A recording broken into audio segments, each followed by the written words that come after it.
What if I told you that every private urge, every forbidden fantasy, is not entirely yours?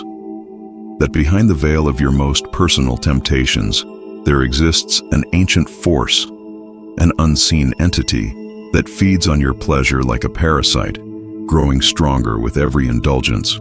This isn't metaphor. This isn't myth. This is one of the most hidden truths of human spiritual history.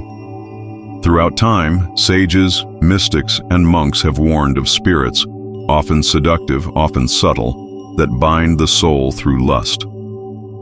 But in our modern age of overstimulation and distraction, this ancient warning has been reduced to superstition. Meanwhile, these forces have never been stronger. Today we enter forbidden territory. We unravel the mystery of the demon that feeds not on your soul, but on your solitude. The one that watches silently as you give in to that screen, that fantasy, that desire that promises release, but leaves you emptier than before. But who or what is this entity? Where does it come from? And why does it target you at your most vulnerable?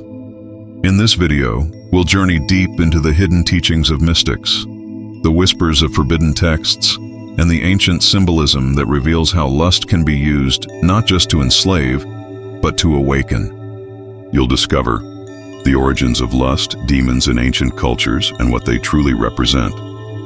Why masturbation may be more than a biological act, and how it creates energetic contracts. How to recognize when you're under psychic influence, and how to reclaim your power, and ultimately, how to transform desire from your greatest weakness into your greatest tool for awakening. This is not a sermon. This is not judgment. This is sacred knowledge that was buried for a reason, because those who understand it become dangerous. So, are you ready to know the truth about your own pleasure? Let's begin.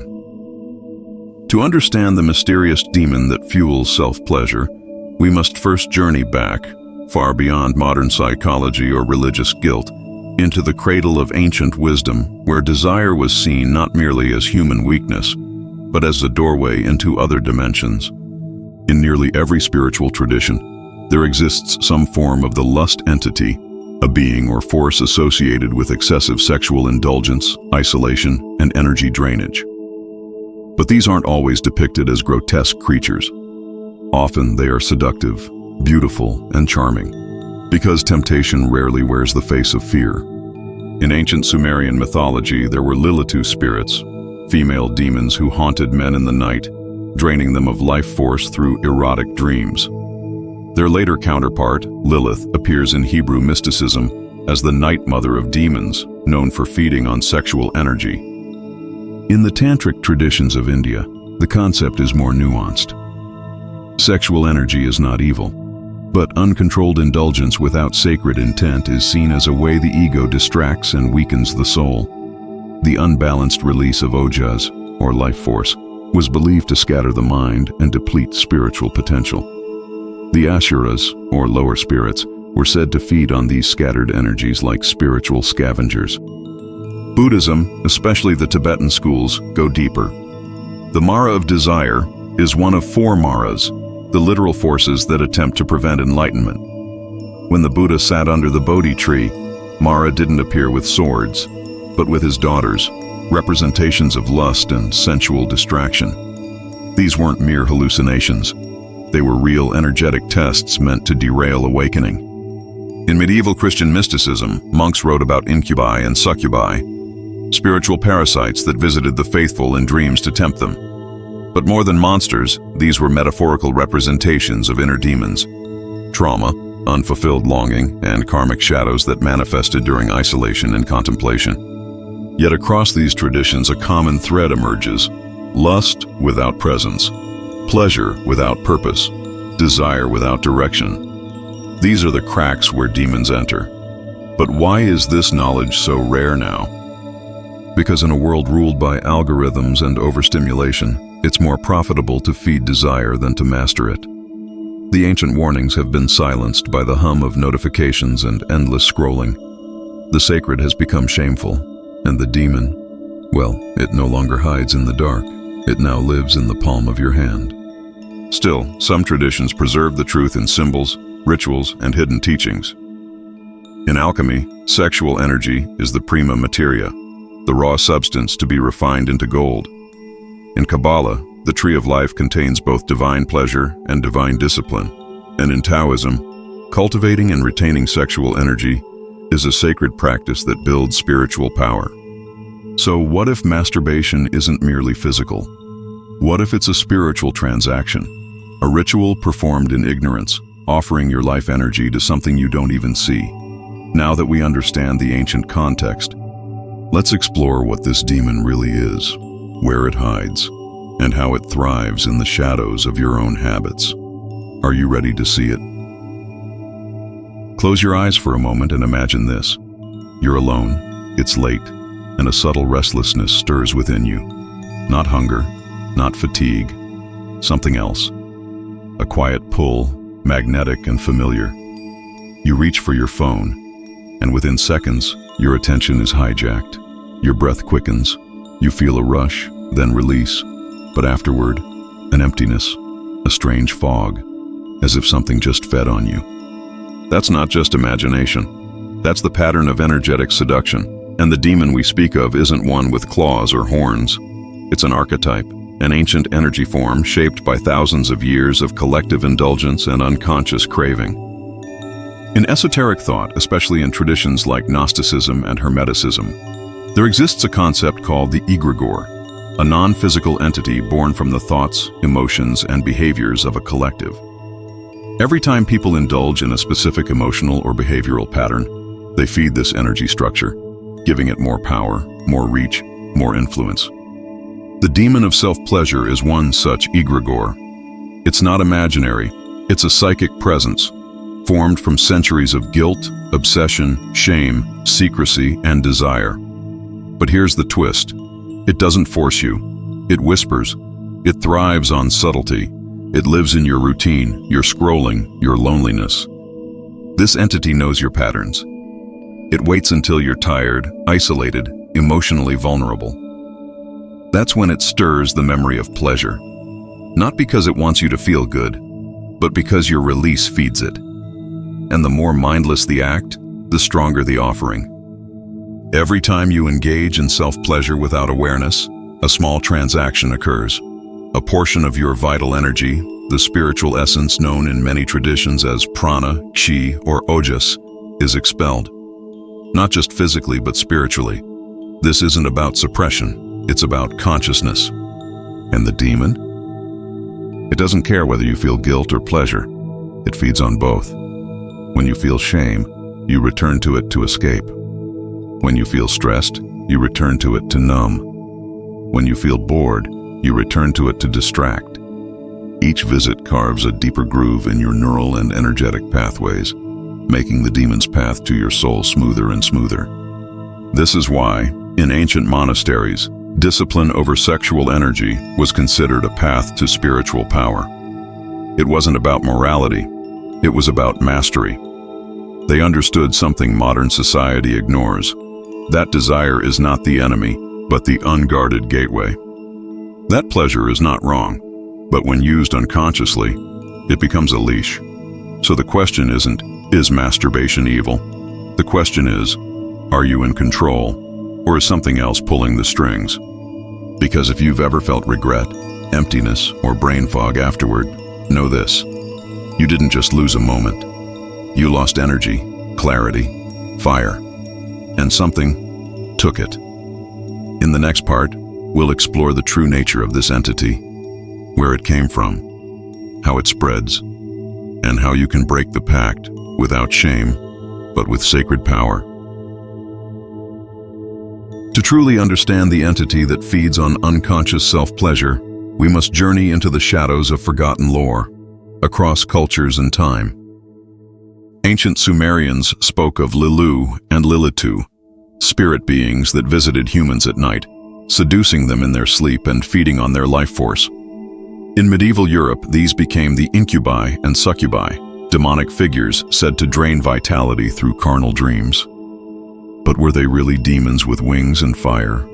Or were they personifications of something more subtle, something psychological, energetic, and very real.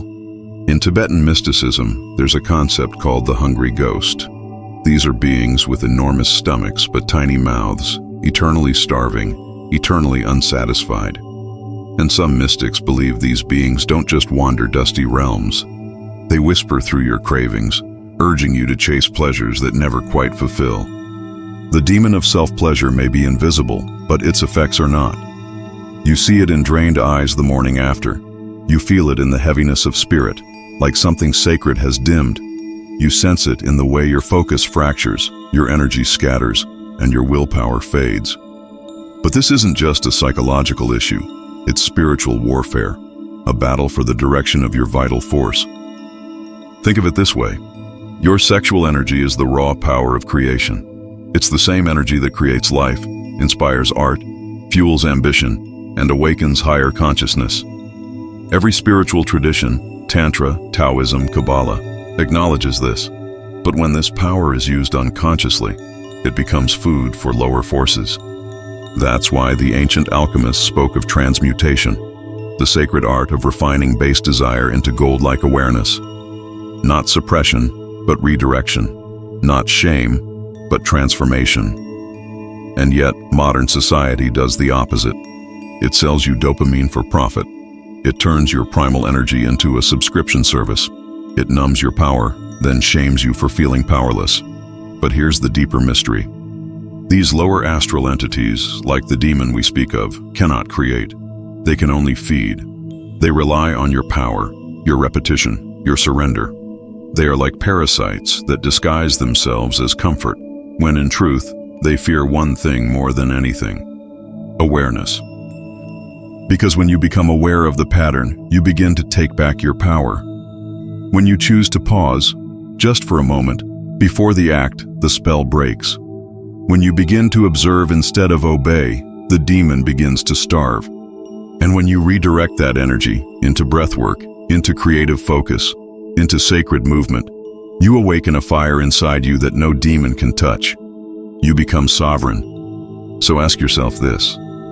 What if the shame you felt was never yours? What if the cravings weren't truly from within, but whispered from the shadows?